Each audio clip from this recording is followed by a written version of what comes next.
Hello guys, நம்ம என்ன பார்க்க போகிறோன்னா ஈஸியான வெங்காய பக்கோடா. 2 வெங்காயம் எடுத்து இது மாதிரி ஸ்லைஸாக நம்ம கட் பண்ணிக்கலாம். கட் பண்ணிவிட்டு இது கூட நாம் கொஞ்சமாக நம்ம கடலை மாவுக்கு ஒரு 2-3 ஸ்பூன் கடலை மாவு நம்ம இதில் ஆட் பண்ணிக்கலாம். ஆட் பண்ணிவிட்டு ஒரே ஒரு முட்டை மட்டும் நாம் இது கூட சேர்த்துக்கலாம்.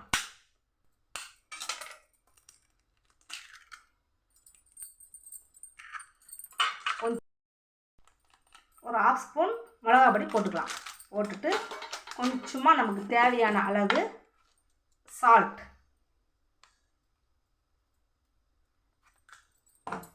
போட்டு எல்லாமே போட்டு நம்ம பிசைஞ்சிக்கலாம். நல்லா பிசைஞ்சு எடுத்துக்குங்க.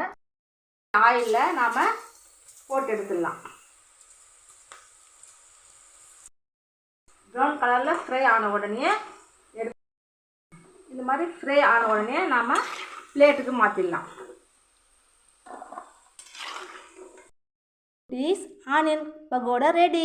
சாப்பிட்லாமா? நாம் நல்லா இருந்தால் ஷேர் பண்ணுங்கள், கமெண்ட்ஸ் பண்ணுங்கள், சப்ஸ்கிரைப் பண்ணுங்கள்.